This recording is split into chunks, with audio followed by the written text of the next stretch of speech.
नमस्कार, आप देख रहे हैं SPN 9 न्यूज और मैं हूं आपके साथ मनीष कुमार सैनी। दिल्ली में विधानसभा चुनाव के बाद भारतीय जनता पार्टी ने 27 साल बाद सत्ता पर कब्जा किया और ऐसे में देखा जा रहा है भारतीय जनता पार्टी लगातार सीएम चेहरे के अनाउंसमेंट को लेकर घिरती हुई नजर आई।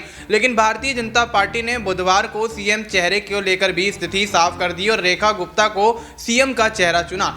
आज रेखा गुप्ता ने सीएम पद की शपथ ली और तमाम मंत्रियों ने भी शपथ यहां पर ली और ऐसे में शपथ ग्रहण समारोह के दौरान यहां पर सबसे ज्यादा अगर किसी के ऊपर निगाहें बनी हुई थी तो वो थे प्रवेश वर्मा। प्रवेश वर्मा मंच पर दिखाई तो दिए, लेकिन प्रवेश वर्मा के माथे की शिकन ये दर्शा रही थी कि कहीं ना कहीं रेखा गुप्ता के सीएम बनने से वो अभी भी पार्टी से नाराज हैं। तो अब ऐसे में प्रवेश वर्मा क्या आने वाले समय में कोई बड़ी बगावत भारतीय जनता पार्टी के साथ कर सकते हैं? क्या भारतीय जनता पार्टी की दिल्ली के अंदर 27 साल बाद बनी सरकार सुचारू रूप से 5 साल तक चल पाएगी?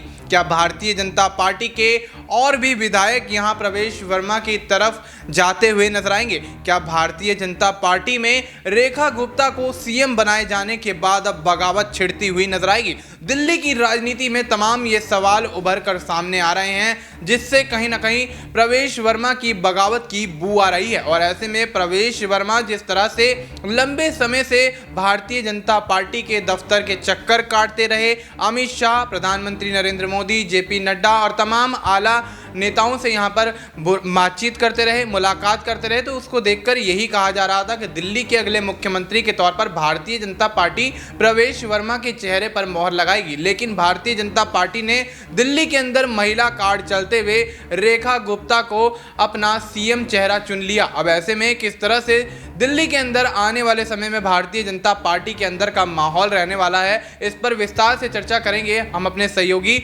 वफा के साथ। वफा, बहुत बहुत स्वागत है आपका।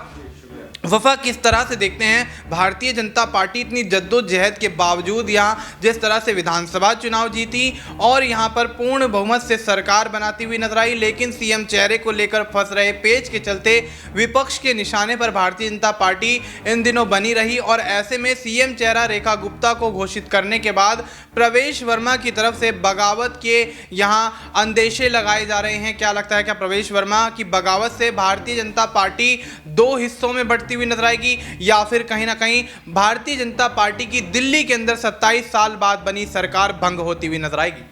देखिए, सरकार भंग होगी या नहीं होगी ये तो समय बताएगा, लेकिन अभी के हिसाब से हम ये ज़रूर कह सकते हैं कि प्रवेश वर्मा यहाँ पर पार्टी से काफ़ी ज़्यादा नाराज़ हैं। जैसा कि आपने बताया कि स्टेज पर मौजूद तो ज़रूर थे, लेकिन उनके माथे की शिकन ये बता रही थी कि उनकी नाराज़गी को वह जाहिर कर रही थी कि प्रवेश वर्मा ने जो मेहनत दिल्ली के चुनाव में की थी, यानी जो दिल्ली में अपना जान जोखिम में डाल करके उन्होंने अरविंद केजरीवाल को हराया था, उसका फल भी बीजेपी ने उनको नहीं दिया। देखिए, पहले तो ये खबर आई थी जब शाम पर्यवेक्षक दलों की मीटिंग के बाद में ये फैसला लिया गया था कि रेखा गुप्ता सीएम होंगी, तो वहीं पर खबर सामने ये भी आई थी कि प्रवेश वर्मा दिल्ली के डिप्टी सीएम होंगे। लेकिन इसको भी कहीं ना कहीं बीजेपी की आलाकमान ने दरकिनार कर दिया और डिप्टी सीएम जैसा पद भी यहां पर प्रवेश वर्मा को नहीं दिया गया। यानी देखा जाए तो कहीं ना कहीं बड़ा अपमान जो है प्रवेश वर्मा का किया गया है, क्योंकि प्रवेश वर्मा अनुभवी नेता हैं, 2 बार के सांसद रह चुके हैं, पूर्व विधायक भी रह चुके हैं, पूर्व मुख्यमंत्री के बेटे भी हैं। तमाम लिहाज से देखा जाए तो प्रवेश वर्मा एक कुशल नेता हैं और सीएम के योग्य भी थे। अगर देखा जाए तो उनके मुकाबले में, उनकी टक्कर में कोई भी नहीं था। लेकिन जिस तरह से रातों रात उलट फेंक करके जो रेखा गुप्ता को सीएम बनाया गया, तो इससे हर कोई अचंभा रह गया। और ये अचंभा पहली बार नहीं हुआ है, इससे पहले आपने देखा कि मध्य प्रदेश में भी ऐसा ही हुआ, राजस्थान में भी ऐसा हुआ, छत्तीसगढ़ में भी ऐसा हुआ, उड़ीसा में भी ऐसा हुआ।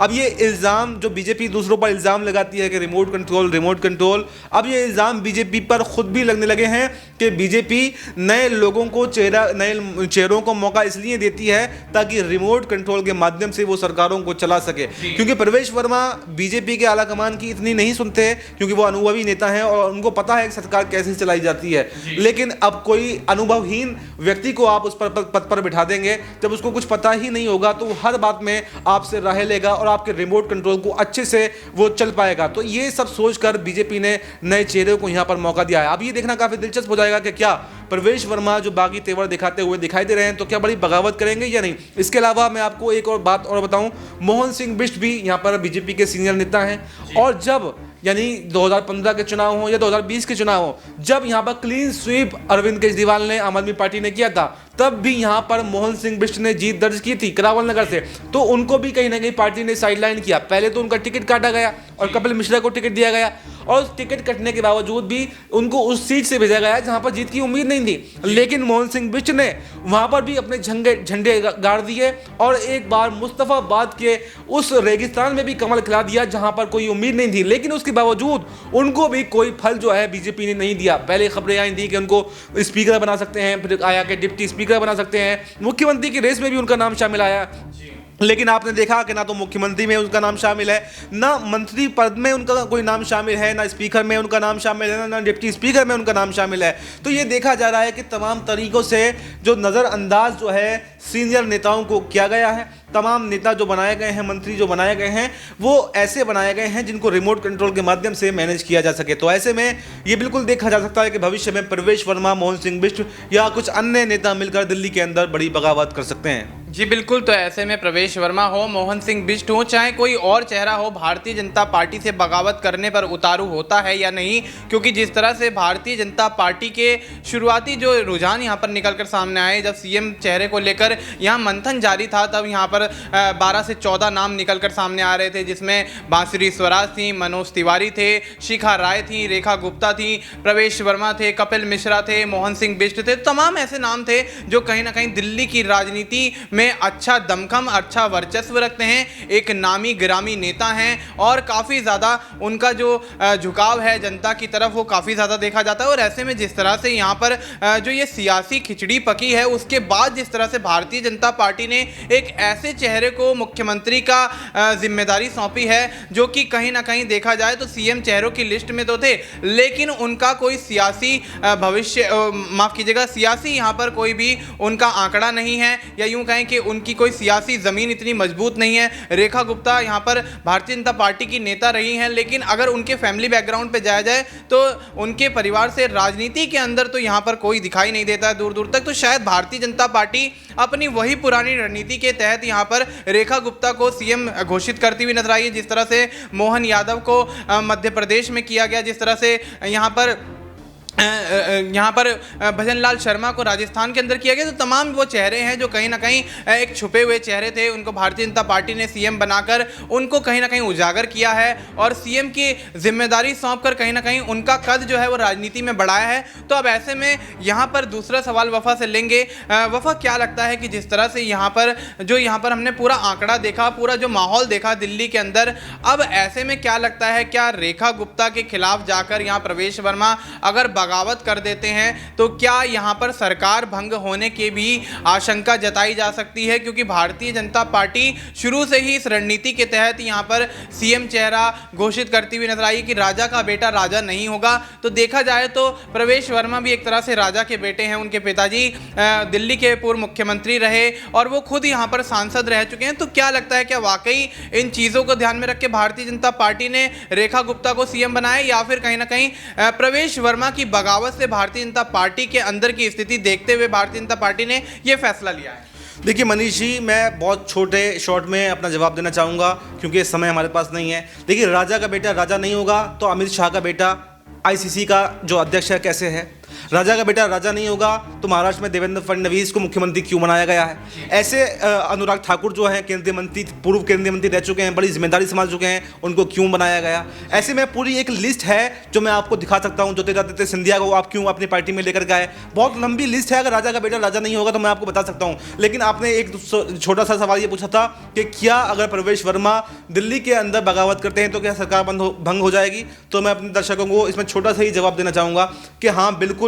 देखिए, अगर बहुमत किसी भी पार्टी के पास में बहुमत नहीं होती है, किसी भी कैंडिडेट के पास में बहुमत नहीं होती है तो वहाँ पर सरकार भंग हो जाती है। क्योंकि या तो प्रवेश वर्मा बगावत करने के बाद में अरविंद केजरीवाल से आकर के मिले, तब वो अरविंद केजरीवाल के साथ में मिलकर सरकार बना सकते हैं अगर बहुमत होती है तो। लेकिन अगर बीजेपी से तोड़ लेते हैं और विपक्ष में बैठ जाते हैं, यानी कि किसी के पास में बहुमत नहीं होती है, जब किसी के पास में बहुमत नहीं होती है तो ऐसी स्थिति में सरकार भंग हो जाती है और वहाँ पर राष्ट्रपति शासन लगा दिया जाता है। तो ऐसी स्थिति भी बन सकती है, क्योंकि अरविंद केजरीवाल प्रवेश वर्मा के प्रतिद्वंदी हैं। तो बगावत करने के बाद में हो सकता है कि प्रवेश वर्मा अरविंद केजरीवाल के साथ में हाथ ना मिलाएं, तो ऐसे में वो विपक्ष में जाकर बैठ जाएं, और अगर विपक्ष में बैठते हैं तो बिल्कुल दिल्ली की सरकार जो है वो भंग हो सकती है। जी बिल्कुल। तो अब ऐसे में अब आने वाले समय में यही देखना होगा कि प्रवेश वर्मा का किस तरह का दाव यहाँ पर रहता है, क्योंकि भारतीय जनता पार्टी ने जिस तरह से रेखा गुप्ता को सीएम चेहरा घोषित किया है, उसके बाद से लगातार हम ये देख रहे हैं, तस्वीरें यहाँ पर निकलकर सामने आ रही हैं। जब शपथ ग्रहण समारोह यहाँ पर हो रहा था